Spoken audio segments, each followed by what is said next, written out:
Yeah, because he's a counsellor. Oh, really? Yeah. Okay, let's make a start. Welcome folk who are online, welcome folk who are in person. Very happy to welcome Rob Simmons as well from the University of Lancaster. We are here physically at the University of Reading. It's the first hybrid Reading Online Sports Economics Seminar on the 129th, all told. Those of you that are online, it's slightly fiddly technologically. We can't hear you, which obviously means we could just totally ignore you. We promise we won't.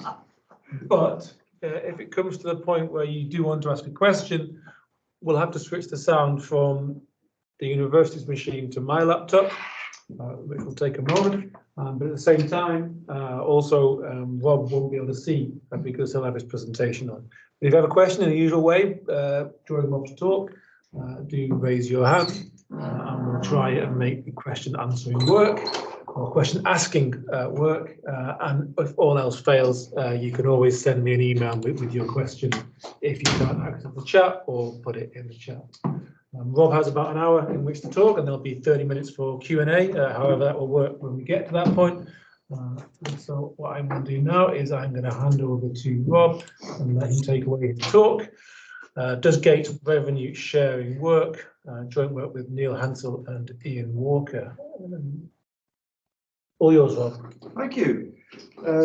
So various versions of this have been around. Apologies if you've heard it before. I know Alex has. And actually James has, because there was a version of this in Hihon, but this one is considerably different. So it's still work in progress, and therefore the comments are even more valuable because it's not got as far as a journal submission, or it's nowhere near journal submission. So we're some way off of that. It's joint work with one of our undergraduates at Lancaster who did his undergraduate dissertation on this and came out with some interesting ideas and directions for us and collected a lot of data to his credit. So we built on that, and Ian and myself have been talking about this problem for some time. Can gate revenue sharing contribute to team performance in sports? There's several Americans in the audience, which is great, but it does mean I'm going to have to explain to you what this peculiar thing called the FA Cup is all about. So I will try and do that. Do ask up if you find that a bit strange. From a theoretical standpoint, competitive balance and revenue sharing have been much studied and analysed, and there are broadly two approaches.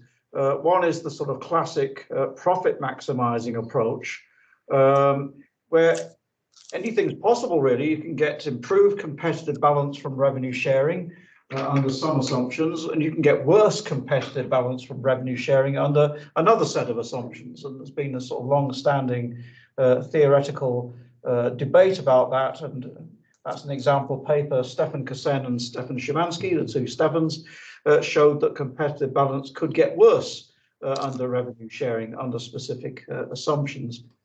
If, on the other hand, teams are not so much interested in profits, but actually only interested in winning, what we call win maximizing, here Stefan Kassen's win maximizing model comes into play. This is a strict model with teams maximizing wins subject to a hard budget constraint, a zero profit constraint there. Under that setup, you get improved competitive balance from revenue sharing if you make if you go with that particular model, and that actually fitted with our friend Stefan's arguments to support smaller teams. He actually argued that the bigger teams in Europe should break away from the smaller teams and let the smaller teams compete amongst themselves. That kind of idea. Are you okay if we ask questions? Yeah. Well, I mean, I know even less than the Americans. Here's the question. How important is gate revenue to the overall finances of the teams you're talking about? It turns out for the teams I'm going to get to, very important. And the reason for saying that is because at the lower echelons of the Football League, there's hardly any televised games. So whereas we're used to the idea in the Premier League that even now not all games are televised, but the broadcast rights values are huge and actually dominate the gate receipts. That's not true in the lower divisions. So the smaller lower division teams are getting by from gate receipts and sponsorships largely. So yes, it does matter. And we're going to focus on the smaller teams in this talk. So, you know, if we were talking about the Premier League, no, it wouldn't. Thanks for the question. So getting to the competition, and this is where Europe is so different to North America. Here we've got multiple competitions. We've got the domestic league, round robin tournament. In the Premier League, teams play 38 games. In the Football League underneath, that's tiers 2 to 4, they play 46 games. You've got the FA Cup. There's actually a third competition in England called the League Cup. Now, the FA Cup has gate revenue sharing, but the domestic league competition does not. Notice what this does, by the way. In North America, it really is winner takes all. As I see it, all you remember out of a season from Major League Baseball or NFL is, you know, who won the World Series or who won the Super Bowl.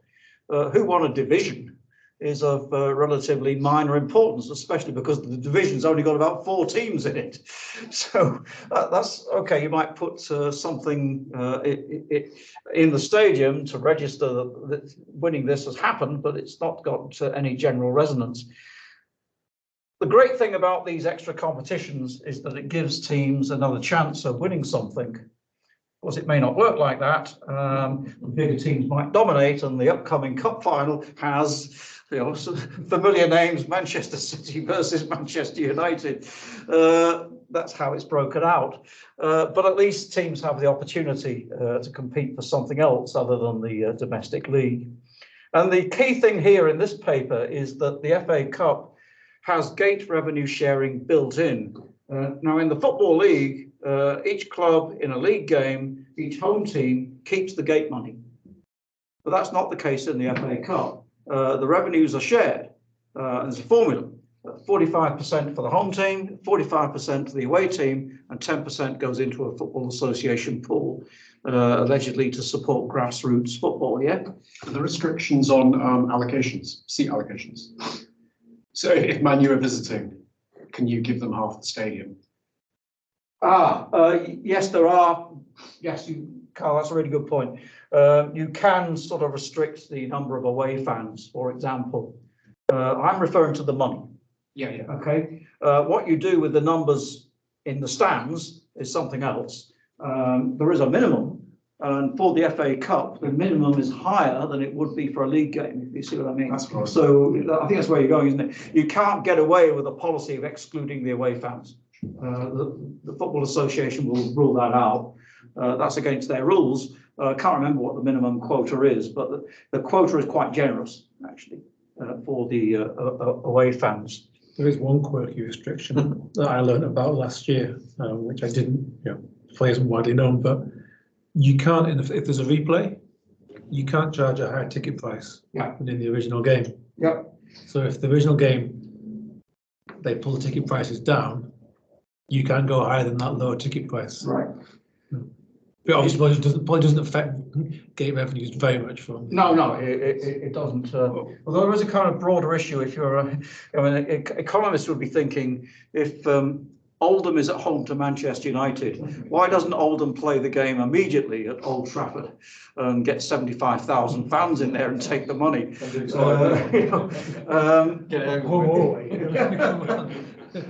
And actually, that rarely happens. The only time it will happen is on police advice. If the police come inside the stadium and say, no, this isn't workable from a policing point of view. It used to happen more than it does now. Yeah. Something must have changed at some point.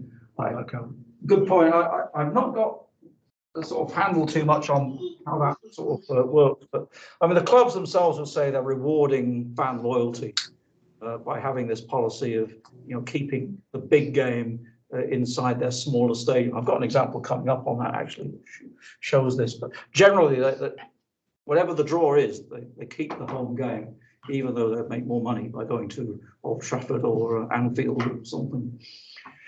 So we're going to look at effects, spillover effects from progress in the FA Cup onto league performance, regular league season. And we're going to focus on tiers 3 and 4, right? So the smaller teams in the world. And bottom line is we find evidence of momentum effects. That means during the season, if you have success in the cup, then you seem to do better in the league in the season. Now, bear in mind, I'll come into the timing of that in a moment. But also there are effects in the next season. And some of these effects, we think, are to do with what's happening with the extra revenue that the teams might get from success in the cup. They might use it for team building, for example. We'll get to that as we proceed. The cup itself, to explain further how it works, it's a rather complicated competition. It starts in August, which is the very beginning of the football season in England. Lots of rounds with amateur teams taking part. The Football Association is the sort of governing body of all of domestic football, not just the professional game. So there's a thing called the extra preliminary round in August. In each successive round, higher status teams arrive and join the competition. Then what they call competition proper, that's the official label, has round 1 in November, when tier 3 and 4 teams compete with the remaining amateur and semi-professional teams. Round 3 in January is where it gets really interesting because tier 1 and tier 2 teams join in. That's the Premier League, all of the Premier League, and all of the Championship. So altogether in round 3, you've got 64 teams, and then that gets reduced 32, 16, 8, etc., all the way through to 2. It's not seeded though. So a tier 4 team could meet a Premier League team in round 3, but not earlier, of course. And if that happens, if the draw gives you that, and it's a random draw, then you've got a high profile game potentially with extra gate attendance, extra gate revenues. It's likely to be broadcast on TV. And there are prestige effects, especially if the tier 3 or 4 team actually wins. Is there a reason you're looking at the FA Cup and not the League Cup? Yes, apart from the sheer hassle of getting the League Cup data, which would be horrendous on top of the FA Cup. But the FA Cup has got the bigger revenues and the bigger attendances. More matches in the League Cup. Between tier 3, 4 and... Yes, yeah, there are. But the attendances are much smaller. Yeah. And the revenues are much smaller.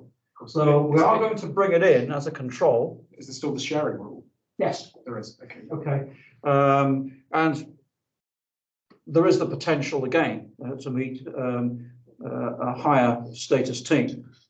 Although especially in the League Cup, more so than the FA Cup, when you meet the higher status team, it's their reserves you're playing. Yeah. It's the B team effectively. So that may be less attractive. It's worth saying you've got a funny placebo effect as well, because you could look at the what's now called the Papa John's Trophy. Yes. Because the top teams under 23s play in that competition. Yeah. So we played Liverpool, and teams like that. And that's only competition open to tier 3 and tier 4 teams. Yeah, our American friends online must be thinking this is getting like baseball. We might get to 162 games. All these competitions going on. There's a lot of things you can go into here. Not just the regular league is bad enough. There's 46 games to play in that. And then you've got these cup games as well. Well, you might mention this, I don't know, but of course it wasn't that long ago that you almost have endless replays.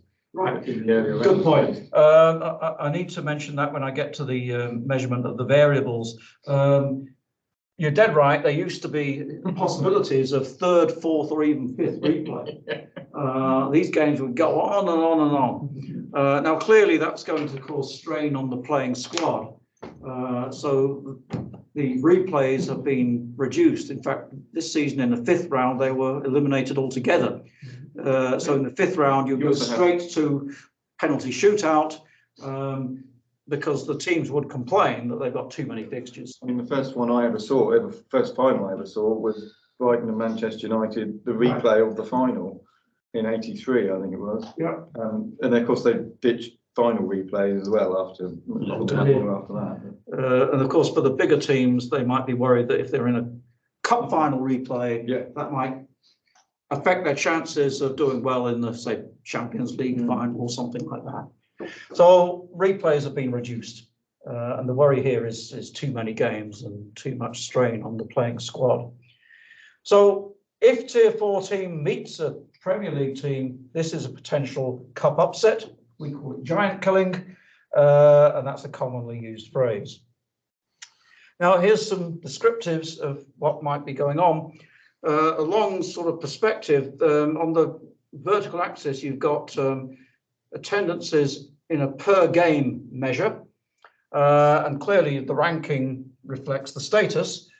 Tier 2 is the top graph with a rising trend after the mid-1980s, whereas Tier 3 and 4, it's a bit more stationary. Things in thousands, is the unit thousands? Yes. Yeah. Sorry, thousands in the vertical axis. And the flatness of especially Tier 4 reflects the kind of composition effect, I think, that what's happened with promotion from Tier 5 is that some quite small teams have arrived into Tier 4, likes of Forest Green Rovers, teams like that. And some Oldham have come out of the Football League, got relegated. Some sort of bigger teams, Notts County is the other famous one, of course, there. So there's a flat trajectory for Tier 3 and 4, upward schedule for Tier 2. And then looking at the cup itself, measuring attendances round by round, we get a fairly sort of stationary picture for the top graph, which is round 3.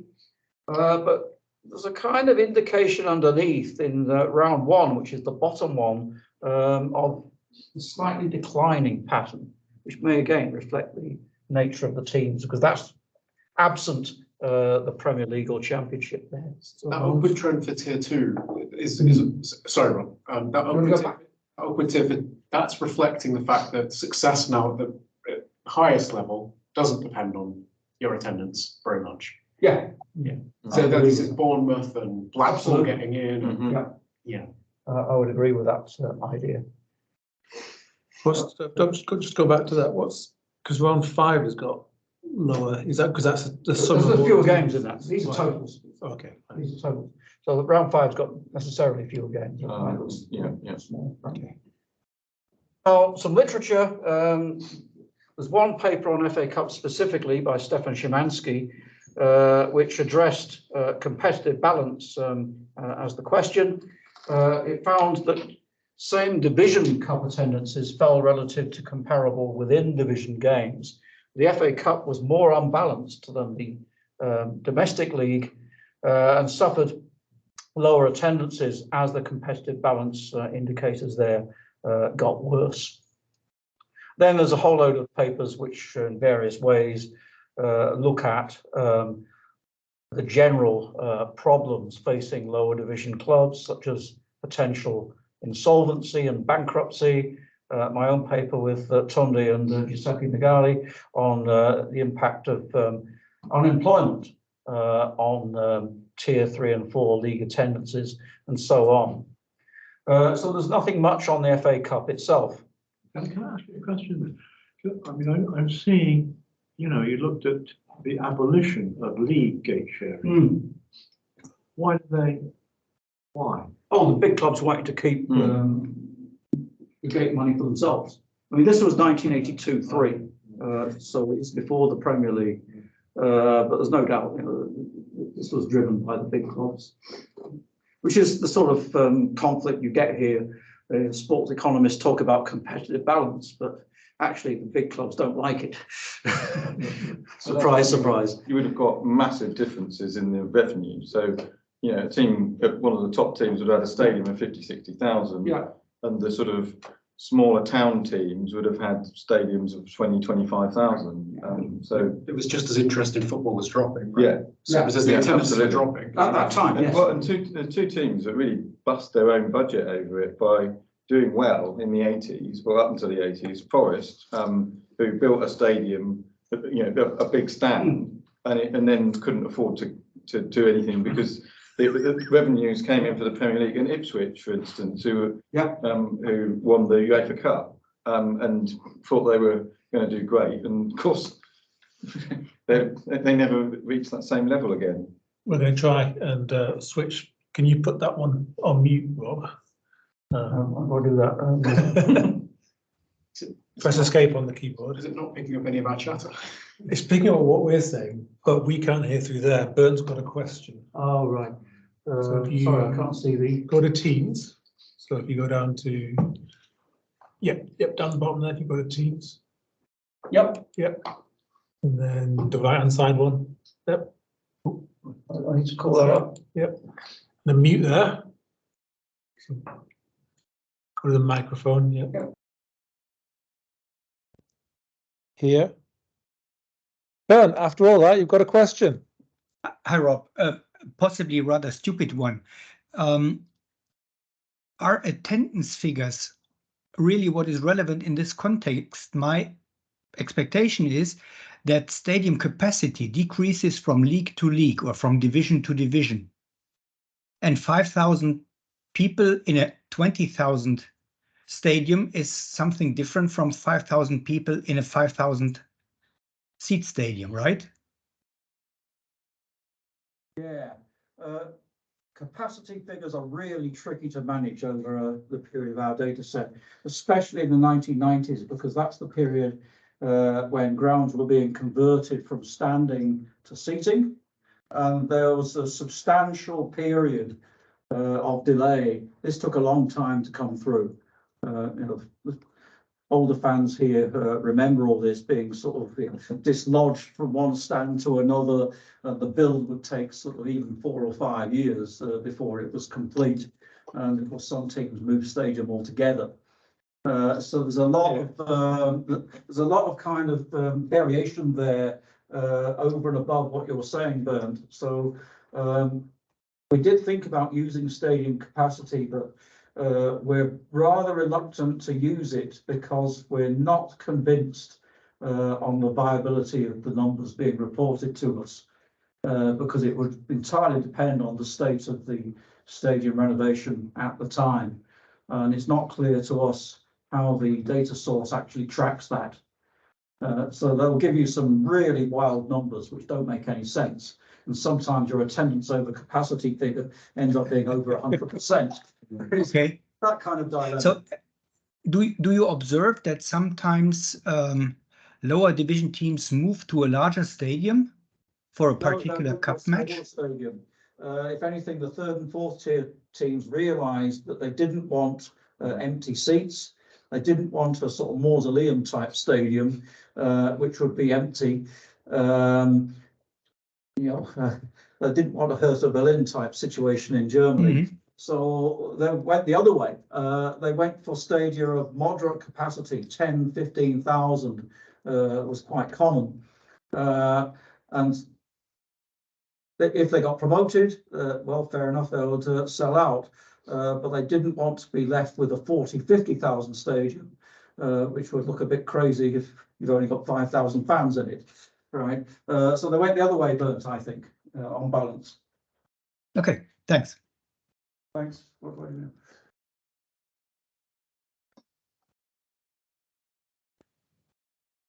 And do I go? There you go. Perfect. I'm going to go back. So Stefan Szymanski in his 2001 paper pointed to the decline of the FA Cup attendances. This graph here extends the Szymanski graphic into more recent years and shows continued decline. I'm not sure what's happening. I'm trying to do this before COVID struck, but I'm not sure what's happening at the back end. But certainly there's a declining trend here in terms of this is a ratio of total cup attendance to total league attendance from 1979 to 2019. very much downwards. Okay, I got frozen there somehow. What have I done? Okay, a question before was how important are the gate receipts? So I want to address that. There are three ways you get money out of the FA Cup. One is prize money, which depends on the round reached. The Football Association collects the money in through various deals, sponsorship and such like. These days, the FA Cup has a name attached to it. I can't remember who the current one is.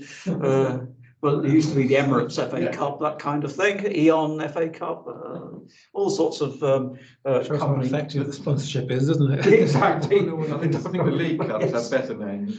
Well, I still don't know what Carabao is. Anyway, so prize money is one component of the income for the teams, and that depends on the round that you reach. Secondly, you've got the gate receipts, as indicated earlier, not shared in league games, but shared in the cup. And thirdly, there's broadcasting, which tends to be ad hoc. There's a rotation of broadcasters. Right now, the FA Cup is broadcast on free-to-air broadcasters, BBC and ITV, so you can watch the games for free. And the broadcasters simply like to show small team, big team matchups. So this season we had Preston North End versus Tottenham on BBC on Saturday prime time 6:30, which Tottenham duly won 3-0. And then Wrexham attracted the interest of the broadcasters, but maybe that's the Hollywood ownership effect going on there with Ryan Reynolds. And that actually had two games. The first game was on BBC and the replay went to ITV. Now, out of that, the biggest component is gate receipts. Following up on a previous question. What about sponsorship? I mean, the guys are wearing shirts which are advertising more than you. Yeah, that will go to the FA. That goes to the FA. Oh, not the shirt sponsorship. Oh, not the shirt sponsorship. I mean, is that what you meant? Sorry. No, the shirt sponsorship is direct to the club. The club keeps that for sure. All right. Definitely. So here's an indication from one particular season of how the prize money would stack up and how the broadcast fees would also stack up by round. But I mean, the broadcast fees are much, much smaller than you'll get for a league game. So you get those for being in the round, not for hosting the game. Yeah. Okay. For the broadcast fee, both teams get that money. Right. So it's dependent on them picking you. What the broadcaster will typically go for, small teams versus big teams. They want to be there when the giant killing happens, even though they probably won't. Right? They don't want to miss out on that.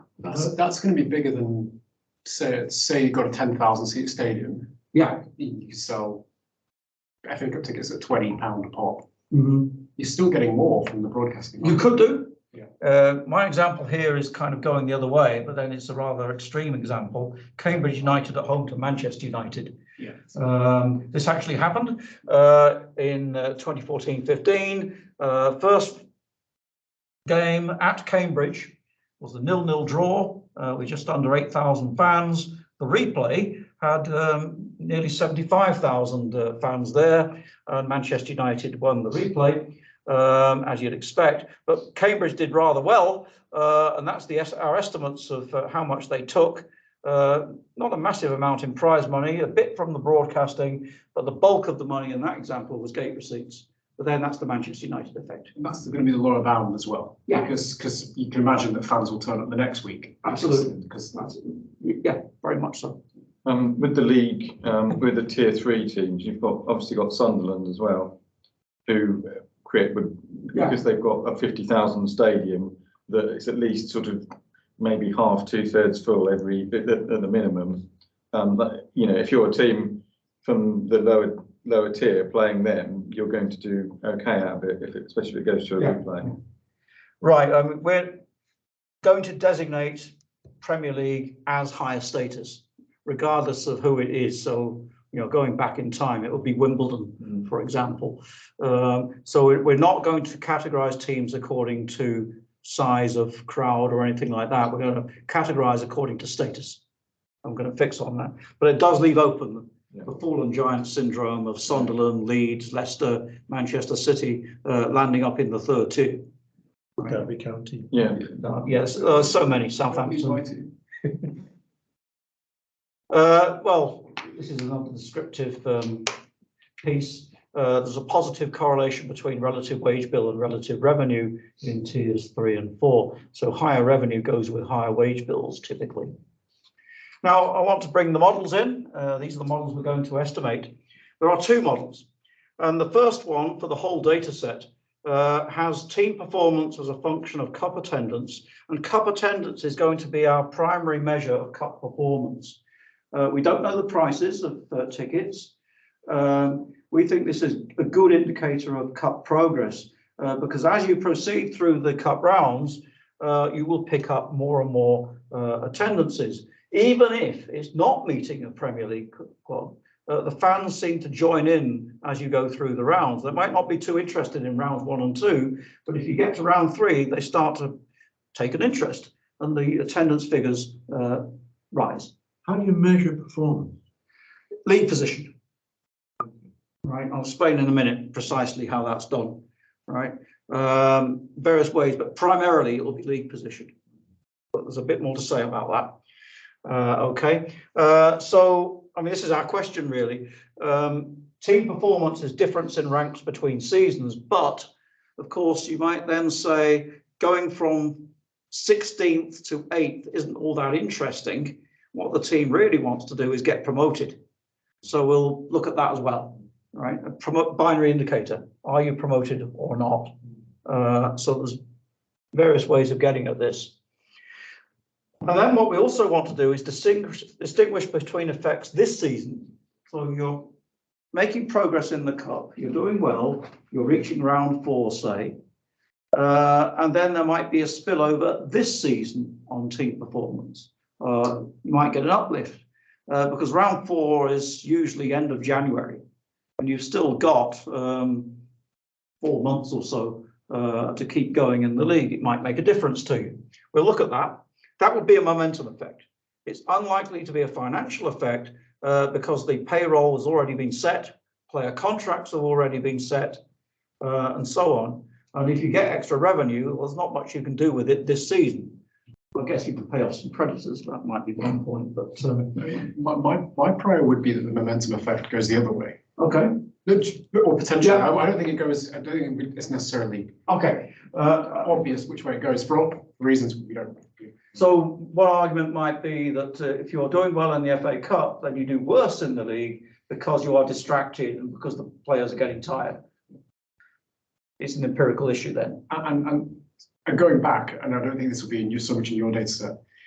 I like the idioms that commentators say, and one of the ones that they used to always say is being in the shop window, right? Which doesn't apply here because you're in the transfer. We have the transfer window now. You're making me shudder because, sorry to be anecdotal here, but there's a classic example of Manchester City where a particular player from Preston North End scored a spectacular goal against them, and immediately after the game, Kevin Keegan went out to buy the player. That's not the way we should be doing business, right? The other of course, is you get knocked out of the cup and you focus on the league. So Yes. that kind of points towards Yeah. being distracted. Okay, thanks, Carl and James. There are alternative hypotheses available here. So we're going to look at impacts within the season. In this model, what we're getting at are partial effects of the FA Cup on league performance. And we're going to estimate that model for all the teams in tiers 3 and 4 over the period 1992-3 to 2014-15. The finish point is totally arbitrary, by the way. It was just between us, we got a bit exhausted collecting this horrible data. A small font from hard copy annuals. So here's model 2. This is going to be a more restrictive model in terms of data. What we do is use the classic Szymanski style model, which says that team performance depends on how much payroll you have, or to be more precise, the relative wage bill of your teams. So this is the total payroll of the whole club divided by the divisional average. Okay, so that's what relative means. And then we'll throw the cup variables in on top of that.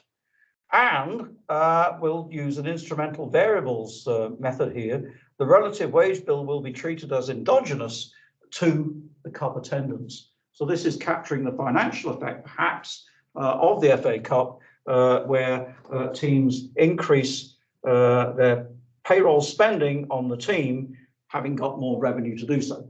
Okay. Now there's an issue with applying the Szymanski type model, and that's simply availability of the wage bills themselves, where the coverage is incomplete. Despite the best efforts of Stefan Szymanski, Thomas Peters, and the research team who went into Companies House to do this, they had gaps in their data set. And there's a worry that these gaps may have systematic features to them. They are especially apparent for Tier 4.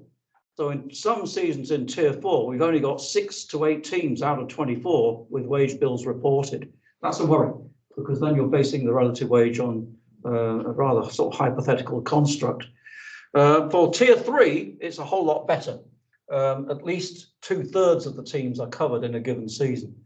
So what we're going to do with this version of the model is only apply it to Tier 3. But it does, of course, mean our sample size drops a lot when we do that. So there is a selection bias problem with the payroll data, unfortunately.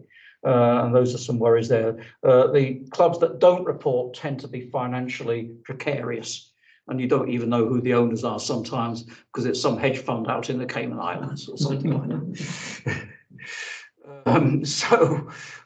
These are the cup variables. Essentially, some of these are going to be used as instruments for total cup attendance. So we're going to treat total cup attendance as endogenous in the full model.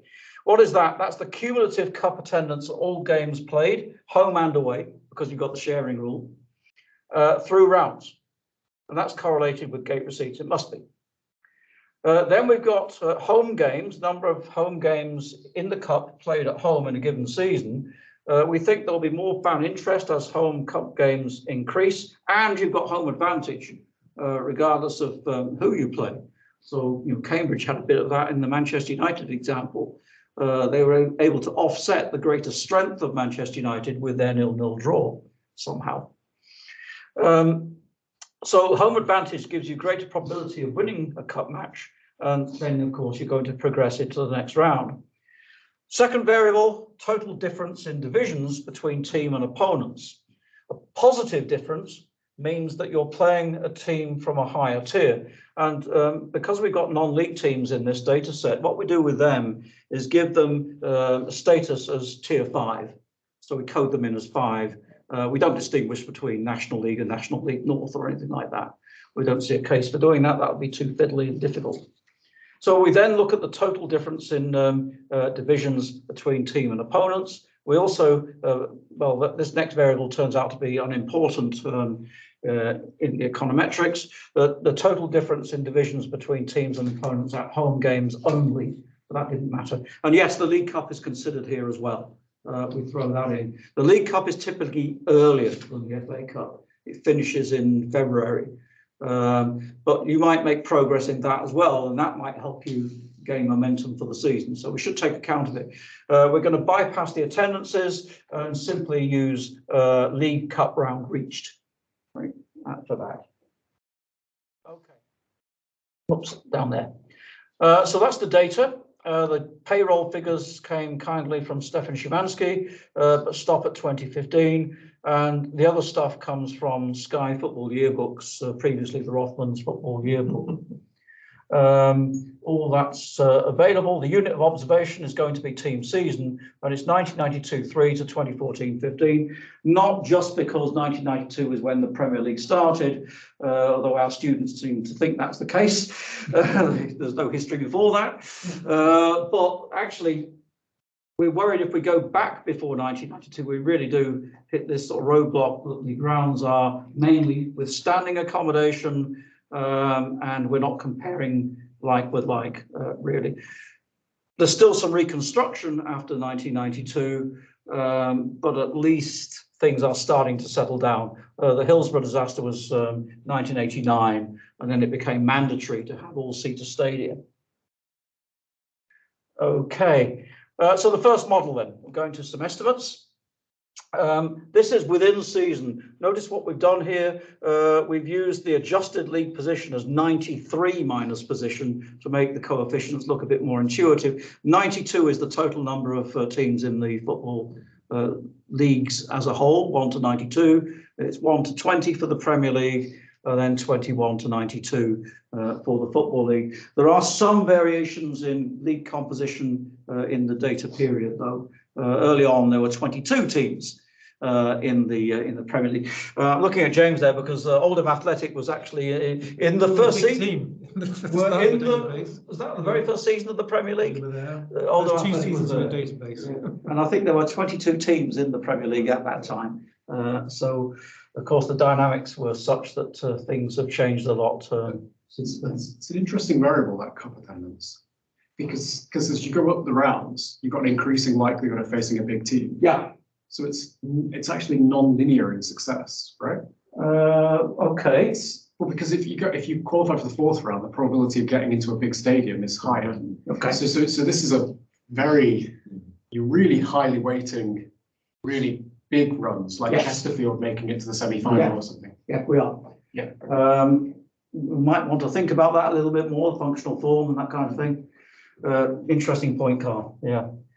So this is a simple regression. We've got cup attendance on the right-hand side, League Cup round reached, some controls. Were you promoted last season? Were you relegated last season? And one estimate without team fixed effects and one with. It's a decent sample size, but nothing, well, there is something happening. Cup attendance is correlated with adjusted league position, difference in adjusted league position. I should explain that difference is between January, the base point is early January, it's actually January the 3rd, after these sort of festive season fixtures have been completed, taking you to the end of the season. So the question is, do you improve your league position from January the 3rd onwards? Right, and progress in the cup might help you do that. If so, that is basically a momentum effect, we think. Some support for that argument there. Then we look at between seasons. So this is taking the end of the season with the cup progress tracked. Then the next season, where you end up the following season. Again, we've got controls for League Cup round. You'll notice that plays a role in that particular pair of regressions. The regressions there,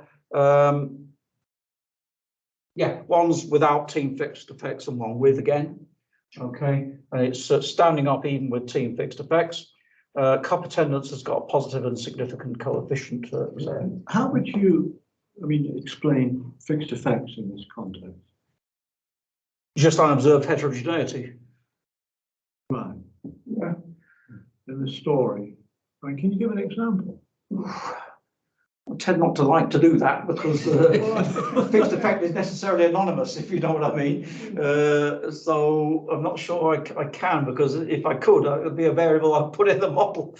I don't know if you can think of something, but I'm struggling with it. I'm sort of thinking there's some unique, if you're talking about difference in teams or something. Yeah. I can't explain with the other stuff. What on earth could it be? Well, you'll notice the payroll is absent from this model. Aha, but that's endogenous. Yes, quite. So that's one aspect that we've not considered. We've not considered the stock of playing talent here. Yeah, right. Sure. So this is a bit crude. I'll totally give you that.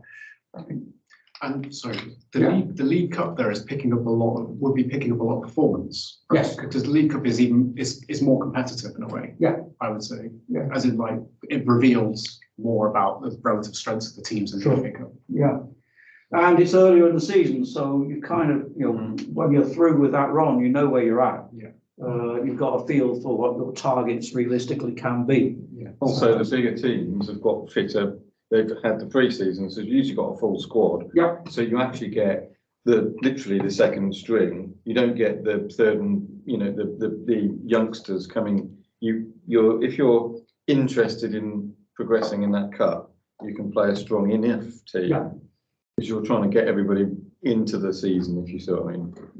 That's a good point also. Yeah, so the big sort of 7 or 8 teams, not just the top 6, but they'll all be looking at that, going, wow, we've got these. The third choice striker is actually, you know, he's on a lot of money. We need to be playing him in this match. It could reveal something about talent. And you might have a competition between some of those players, and it sort of levels itself out as you go along. Good point. Well, it's doing something for sure. That turns out to be important.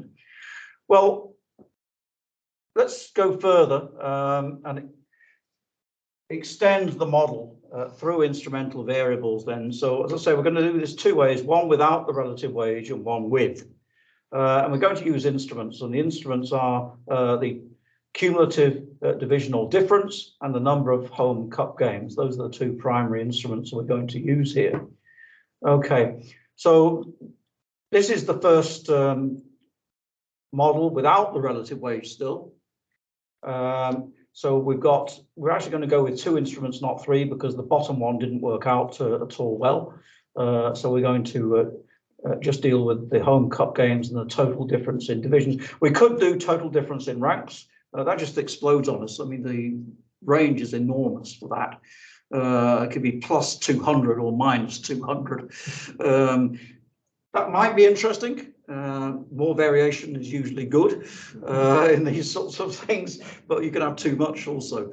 And it may not be the thing you want to pick up, because as I say, going from sort of 17th to 9th doesn't help you get promoted. So here we go. I mean, this just shows the 2 versions. One is with difference in rank, and the other is with difference in division as applied to the cup variable. It's a 2-stage approach. So the cup attendance at top is the first stage, modeled, regressed against League Cup round, home cup, cup difference in position or division, and hidden there, not shown for space, would be relegated last season and promoted last season. Then difference in rank is a function of cup attendance, positive significant there in both versions. League Cup round, again significant. And we've reported the diagnostics for the instrumental variables model, noting that actually we were worried about omitted variable bias, but maybe we didn't need to be, because the endogeneity test fails to reject the null of exogeneity on the cup attendance, which we found slightly surprising, to be honest. First stage F statistic, the benchmark figure is 10. We're way above that, and we've got more instruments than explanatory variable than dependent variables. The model is over-identified, so we run a test for instrument validity, the Sargent test. Now that actually rejects from the difference in position, but it does not reject that the instruments are valid on the difference in division side. So we're going to sort of rule out difference in positions and go with the difference in division on the basis of that diagnostic. Okay. Now this is the version with just tier 3, but with the relative wage. Now the model is different. Cup attendance is treated as exogenous, affecting the relative wage, which then determines difference in rank. I'm kind of pleased with this, because I've been worried for ages that these correlations between payroll and team performance that Stefan Szymanski and myself have applied over the years, these are just correlations with no econometric identification. Now sort of falling into our lap is identification of that relationship. Now, it may not be the best instrument going. I saw one paper which had crime incidents in the local area as an instrument for payroll of the teams, which I thought was a wee bit tenuous, to be honest. So I certainly prefer our version to that, but it's maybe not the best going.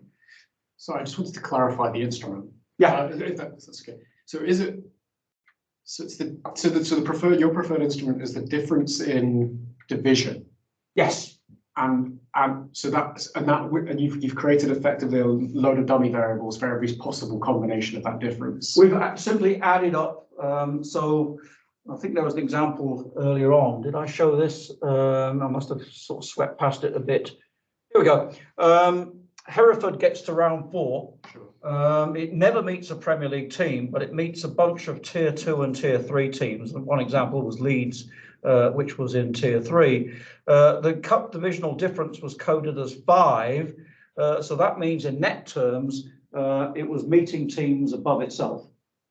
Okay, through that cup run.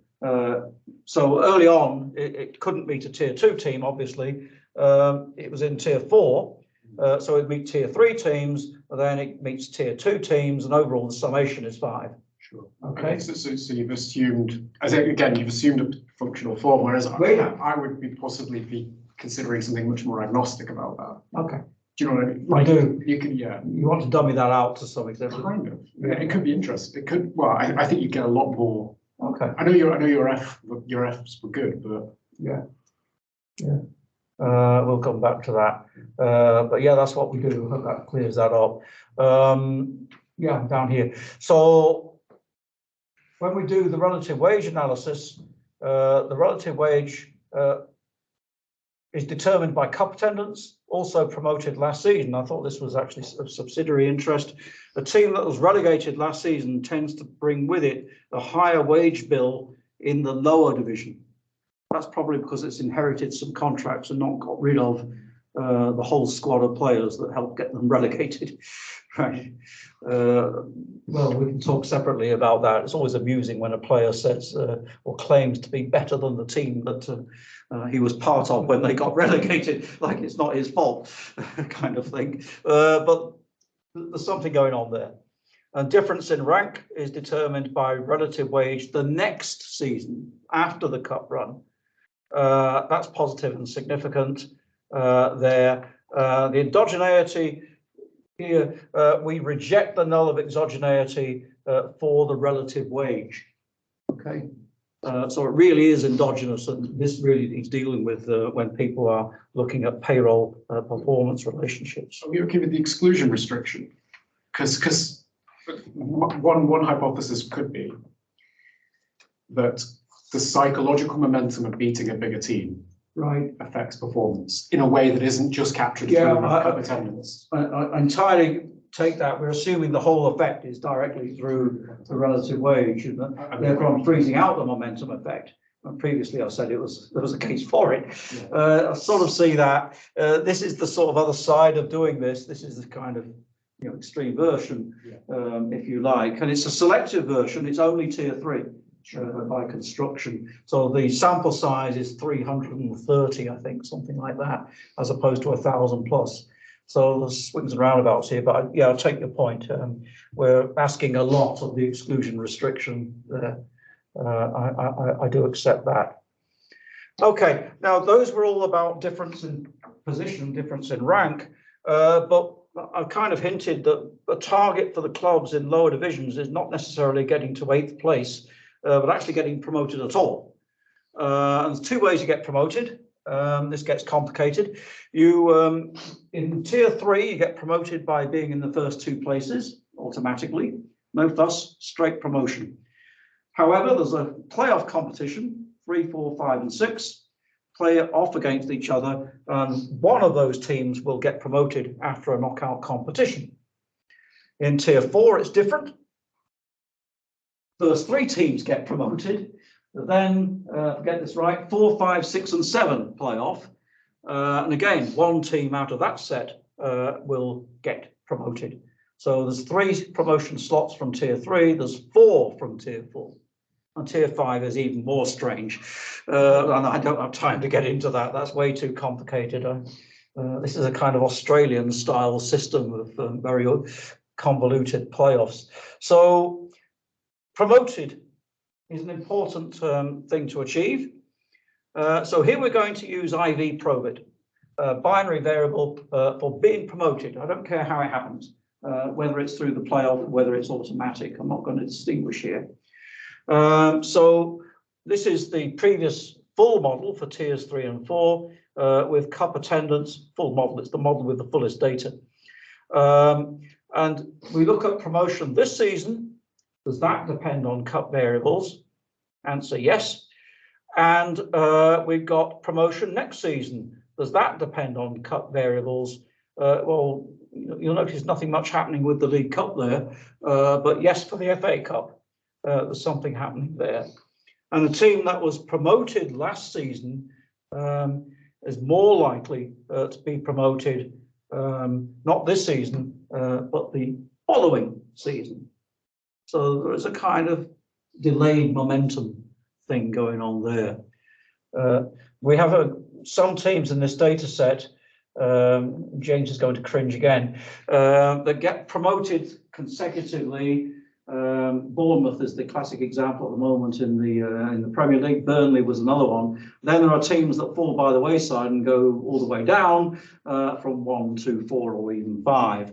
That's the dynamics of promotion and relegation for you in place there. Okay. Would you not want to control for cup attendance in T+1 as well? Yeah, I sort of see what you mean. I was trying to avoid having 2 endogenous variables there, Which is tricky. which gets really awkward. You can with GMM. You could do a GNM. Oh, that's a good point, actually. And you could do both. You could use the instruments twice. Right.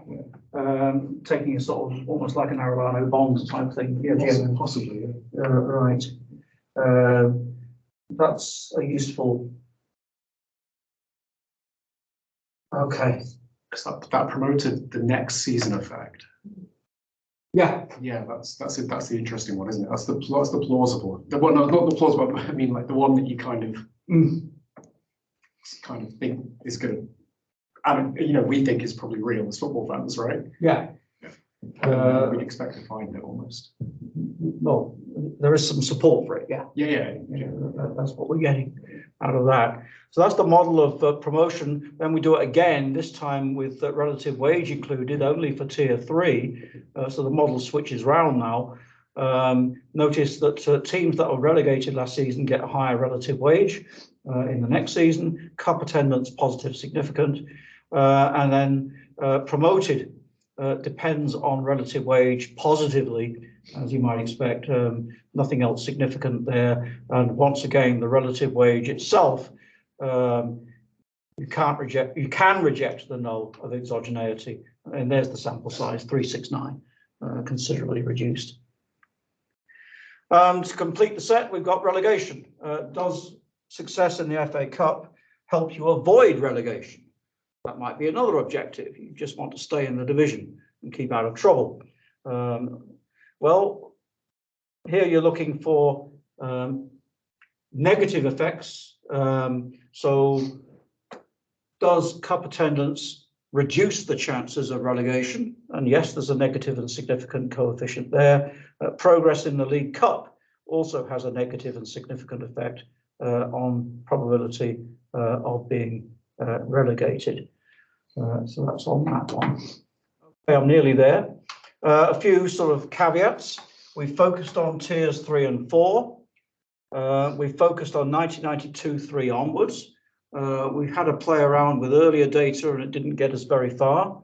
The results weren't great. And especially for tier 2, the championship, I can't show comparable results for tier 2. The effects are broadly insignificant. And I think what's happening in tier 2, the championship, is the primary objective is to get into the Premier League. And the FA Cup, this is back to Carl's point earlier, the FA Cup is a distraction from that. The focus is wholeheartedly on getting promoted, and especially with the playoff structure. Even if you're mid-table in January, you can go on a winning streak and get into 6th place, qualify for the playoffs, and then go to the promised land of the Premier League. Also, at the other end of the table, you need to be sure that you can get at least 50 points to be sure of not getting relegated, or at least, in the championship, because you've got the extra game. So, there's not, for a lot of the season, there's not that much difference between being 19th and 20th points wise, and then 7th or 8th. Okay. That's just actually from the other year when James was predicting the championship results every week, and I was writing the blogger. Each week the sort of predicted score would almost the entire division would be 1-1 or 1-0, Right. For most of the season, there'd be almost nothing between the teams except for the top two, Right. maybe. And that just, that's in the last sort of 2 or 3 years. You usually get in the latter half of the season, 1 or 2 teams that really are stretching everybody else. Right. But the rest of it, the pack, if you like, Yeah. there's almost, until they start to really drop off, there's not, Oh, this season was like that, wasn't it? Sort of about half the league was at risk of relegation. Yeah. And that happened quite a long way into the season. Right now, it's called. Yeah, well, you're sort of optimistic until March. Yes, well, I don't know. Everton fans aren't feeling good about themselves with this at the moment, for example, or Leicester. So there you are. So we do not get the same results for tier 2. I can't show that. Just about everything is insignificant in terms of the cup performance. I'm just wondering if a reduced form of this is just getting to the 3rd round. Because once you get to the 3rd round, you face a random draw over. Theoretically, you face a random draw over all the available clubs who enter, and they're going to boost your attendance. And you can't really forecast anything forward from that as a club owner, can you? No. You can't place any expectation on bringing in big gate receipts, small gate receipts. It's all completely random. But if you get to the 3rd round, so we should model probability of reaching 3rd round. I'm not sure. I mean, I think it's maybe a different paper, but it's a kind of a simpler version. Okay. It's getting to the 3rd round in reduced form. You'd expect to be what, on average, over a long period of time, a really big sample. But I think that would possibly pick this up. Yeah. In a way that's a little bit simpler, because you don't need any of the attendance stuff or anything, because everybody has the same probability of getting a big draw or a small draw. Okay. Is that am I a bit out there with that? But no, that's interesting. You have something there, because these tier 3 and 4 teams must play rounds 1 or 2 to get to 2 and 3, and they must play amongst themselves and possibly some non-league teams. Yeah. So I had a quote I wrote down before Carl said that, which was, how many of these 3 and 4 tier teams make it past 2 or past the 5th round? Because you would be in it sufficiently enough to. The sort of traditional thing is, well, it's probably made our season sort of thing, and we don't need to do the next season. We're kind of safe financially. If you are a tier 4 team and you get to play, because your odds of playing a Premier League team, a big one, by the 5th or 6th round have increased sort of massively. Yeah, that's a really good point. There's very few cases, there's relative, not saying relative, hardly any of the data set. You've got 30 years worth, so it must be. There's not so many reach round 6. There's the Chesterfield example, but that's spectacular. It's interesting when you eyeball the data, who you pick up here. 2 teams that stand out to me as repeatedly having very successful cup runs from being low division. One's Oldham, actually. They've done it. And another one is Wrexham. They were famous for beating Arsenal or Newcastle and stuff like that. You get occasional teams which just manage to do it, but actually the sort of bread and butter thing here is that a lower division team makes it to the 4th round, but not having played a Premier League team at all. A bit like my Hereford example from earlier. That is more common. that's then very different from somebody who just got the boost in the 3rd round. Yeah. Which is why then you've got a lot of heterogeneity here in the treatment. Okay. I think. Okay. That makes it's not necessarily a bad thing, it's just But there's another thing, which is that the 4th round isn't it played right at the end of January? Yeah. So that's right at the end of the transfer window. So you may actually have probably acquired new players by then. Okay. If you even if it's a free transfer or a loan, if you're a 3rd or 4th team. I was going to say there's not much activity, but yes, you could have loan players. But when did the transfer window come in? Because it was during this. It's during this period for sure. So we should pick that up. It's been around then. Because before that, you could just buy people whenever. Until March, right? It was at the end of March. Yeah. So we should look at that maybe. That's an interesting point. I shouldn't dismiss that at all. Am I nearly there? I've just got a piece on revenue, just to kind of confirm which ought to be fairly obvious, that revenue is boosted by Cup success. Well, it's going to be boosted this season, by construction, but next season as well. Now, the revenue data go alongside the payroll data mostly. So this is essentially tier 3. We'll make the league position endogenous in the next season, and we'll load up a model of log revenue. Log revenue depends on rank, and rank depends on cup attendance. That seems to work, but then that's just kind of filling in the gap there. And finally, and thanks for the comments and questions. Success in the FA Cup, we think, has both momentum and financial effects on league performance. Relative payroll increases with cup attendance. Gate revenue sharing is playing a part in that. That's important. Revenue increases next season following cup success this season, and FA Cup success affects performance in both current season and next season. Well, there's more to be said. There's various ways of modeling this, and we're going to get some extra data as well. We're going to bring it up to date.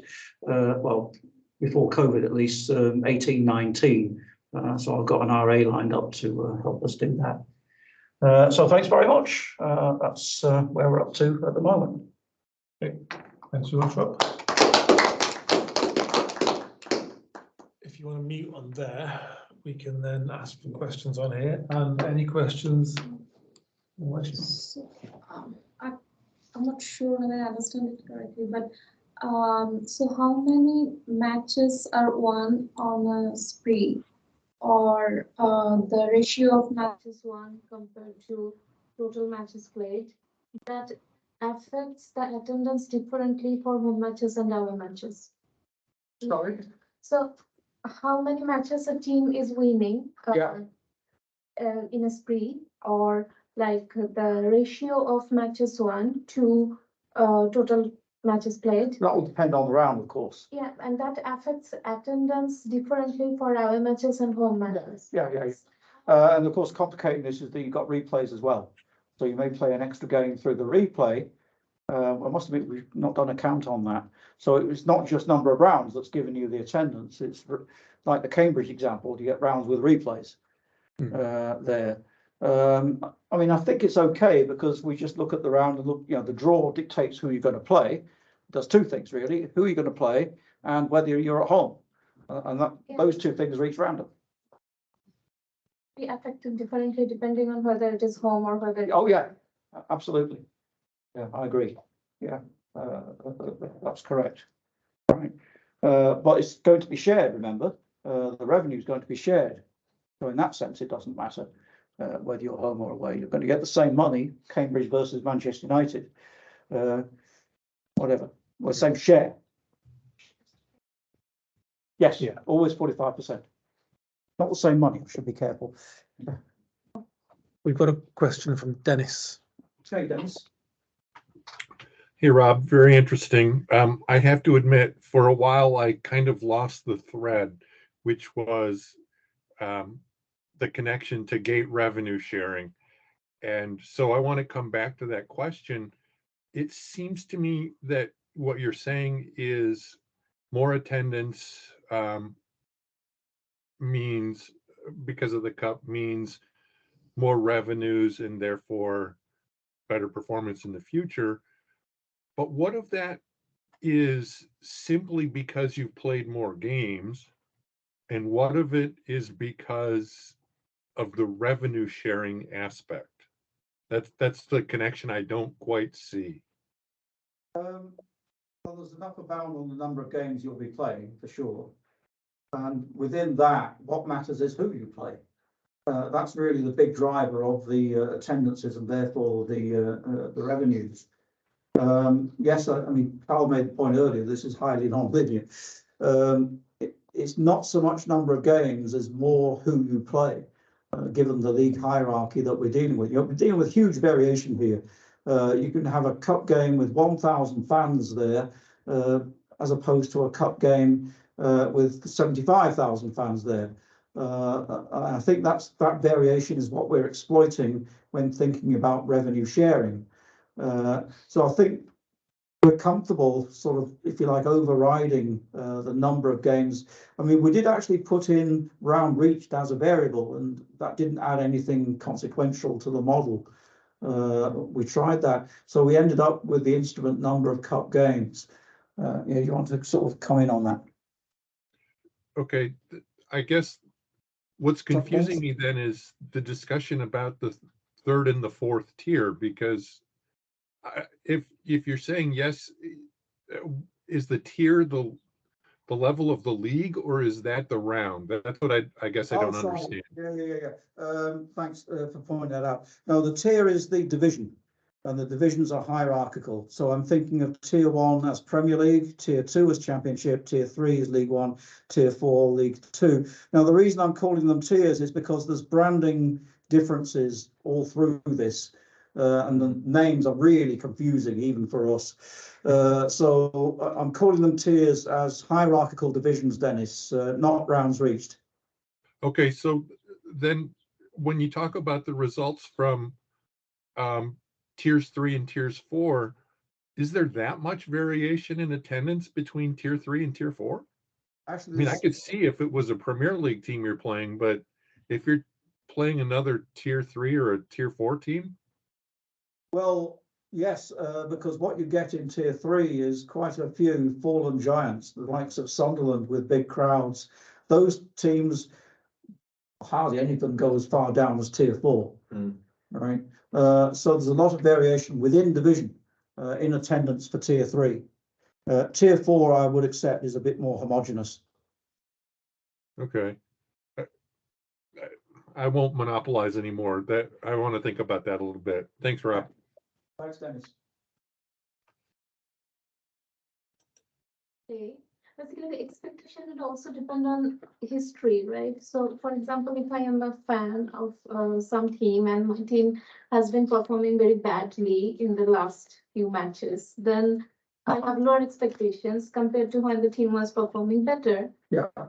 So, especially against a stronger team. I think that's a good point, yeah. But we're looking at this, essentially the end point of the season is what we're really going with. So that kind of evens out, really. We want to know what the final position is, and then compare this season with next season. Yeah, that's what really what. So what happens to lead you into that league position is not, I mean, we could look at it, but it would be a bit tricky to manipulate. You're looking at kind of game by game analysis, round by round, whereas our unit of observation is the team season. So that's a kind of different approach, a different modelling sort of structure would be needed for that, I think. It's what goes on in the attendance demand literature.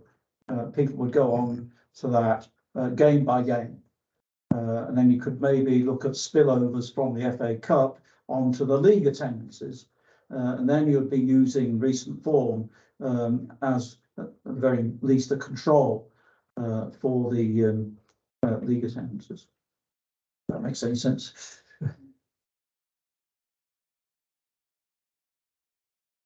Any more questions and comments?